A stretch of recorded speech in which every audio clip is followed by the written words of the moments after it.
This is TWiT. Xbox or PS5? Which you, Devindra, you're a gamer. Which one are you going for? Yeah, I mean, I reviewed both. They are both sitting in my, den right now over here. So they're very good. You're reviewing them both? I've reviewed them both. And are you allowed to talk about them other than the box? Or? The embargo got lifted on the Xbox a couple of days ago. The embargoes on those things are the most insane and laughable things I've heard in a while. I got like a 20-page PDF from Sony with this. It's amazing. Oh my God! But it's truly amazing. But the embargo's up on the PS5 too now. As well. Yep. Reviews are up for both. Go check out my videos because it's some of the longest videos and longest reviews I've ever done. But I'm not going to pick a side because that's the thing. And I actually scored them exactly the same because these are gaming computers that are running basically the same hardware. They both have AMD Zen 2 processors. They both have RDNA 2 graphics, So they're very, very similar. It's just like a couple little design tweaks here and there where I think they're different.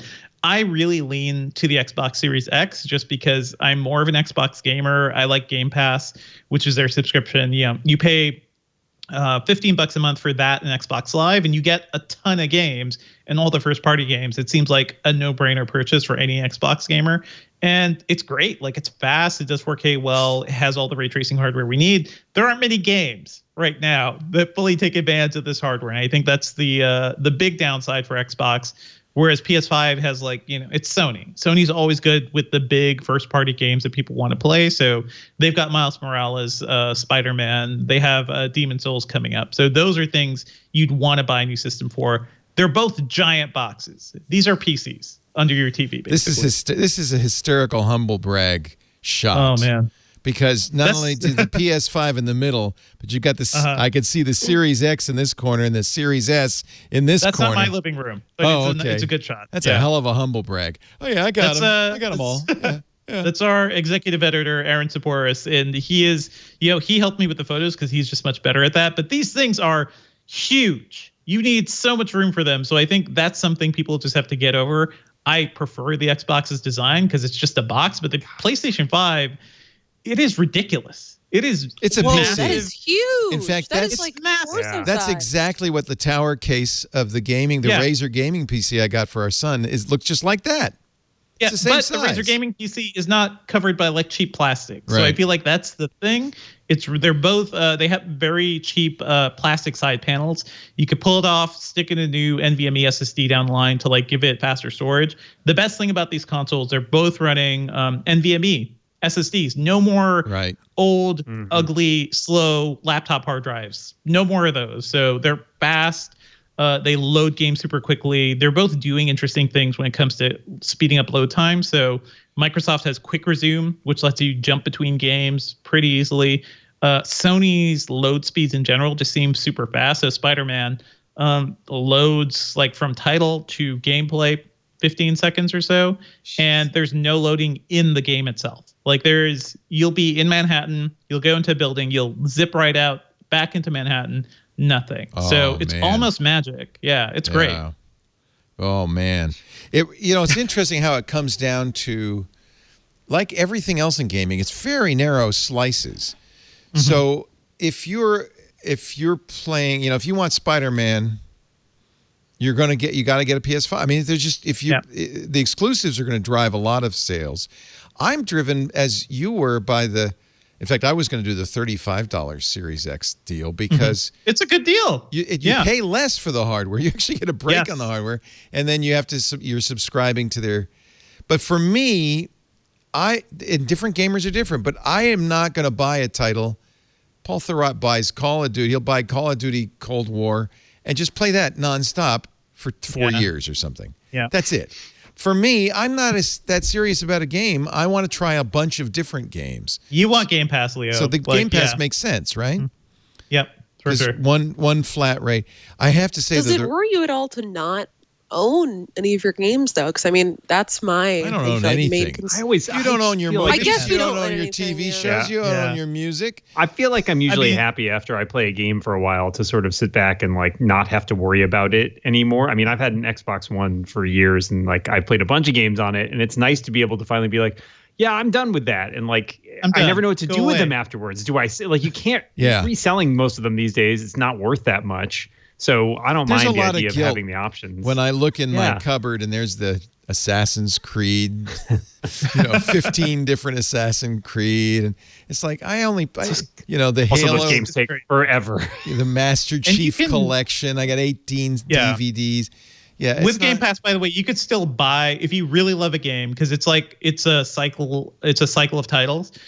If you love a game, you can buy it keep playing at a it. discount. Yeah. But they they don't leave that quickly. So if you want to play a game for a month or two, like you can just play it on Game Pass, and all the first party games are just there. They're not going anywhere because that's the Microsoft's big draw. So I think that's good. They're getting Bethesda games soon. Like that's what that actually sold me because I'm a Skyrim fan. Mm-hmm. And when they bought Bethesda, we're going to be waiting another decade or two for another Skyrim. I know, but they own it, right? Yep. So I don't know. Yeah, you're right. I feel like this argument. So Sony has always really led with like the killer games that people want to play, like Uncharted and Last of Us and everything. But with Bethesda, things are getting interesting. Now tell me about Miles Morales, because the ray tracing in the videos I've seen looks pretty spectacular. I presume you reviewed it on a 4K HDR screen. So So it worked out really well because I had LG's latest CX OLEDs in my basement to test. So I was like, okay, perfect for these systems. Yep. That has HDMI 2.1, so it can do 4K up to 120 hertz, and that's the big just draw living the this charmed year. life. Oh my God, I'm so jealous. It's super good. It's pretty so good. Jealous. But I also have spent the last week just writing like a crazy person. So I reviewed the heck out of these things. Miles Morales, ray tracing. I feel like ray tracing is this thing we're all going to have to learn to live with, because it looks great, but it's running the game at 30 FPS, like Spider-Man did on the PS4. There is a 60 FPS mode, but there is no ray tracing because ray tracing is so hardware intensive. And honestly, I'd rather play the 60 FPS mode because it's Spider-Man. You're zipping through the city. So that's the big thing gamers will have to learn this year, is that 30 FPS gaming, you'll get 4K rendering, you'll get ray tracing in there. But if you want the faster frame rate, which I think just looks better to most people, you'll probably have to sacrifice a lot. I had no idea. So you're going to really stop down the frame rate in order to do the ray tracing. So you either get to enjoy the game or enjoy the lighting. Kind of. Pretty much. Yeah. Pretty much. And honestly, I feel like we're going to see some games kind of balance how they do this. So I feel like Spider-Man, if they give us a 1080p mode with ray tracing, that was 60 FPS. I think the hardware could handle that. And I don't mind it being 1080p, just look at the reflections, though. Look at this. It's beautiful. Yeah. Oh, my God. But you see the tearing's probably me, but that's. It wouldn't. And when you're climbing up skyscrapers with the ray tracing on, you could see Spider-Man's reflection, reflection of the whole city. It's beautiful. But I want it at 60 FPS. Yeah, it's more about scenery than it is about gameplay. So, that's interesting. My one strange contribution to this is I learned the other day from my friend Matthew Olson, who's a writer at US Gamer, that apparently Tetris, the new Tetris, will also have ray tracing enabled in one level, so that your blocks can shine with all the colors of the light. That was the strangest thing about the Microsoft reveal of this summer. We're watching all these AAA games, and then they show Tetris. They show Tetris. Hey, I was playing Geometry Wars on the Xbox Series X, which is an Xbox One launch title, because they have this AI-driven auto HDR feature, which brings HDR into all your older games. So playing Geometry Wars on an OLED with that HDR pop of color and light, it's beautiful. It is an amazing thing. So that's another big benefit of the Xbox side. Well, you have not helped me decide. Yeah, I'm an Xbox owner, but the Miles Morales thing is in the Spider-Man games were enough. It's a great demo. That tempts me so much, and I love Spider-Man. Sony's controller, which I have right here, this thing is beautiful and it feels really good. And they did a great job of basically giving us next gen haptics. So the triggers they can really manipulate the tension on this. So if you're pulling back a bow in a game, you can really feel it. Wow. There's a game, Astro's Playroom, which comes with the system.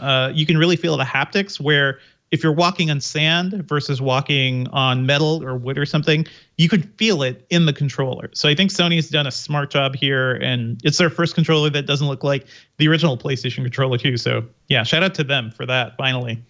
Paris, can I get the code to visit your island?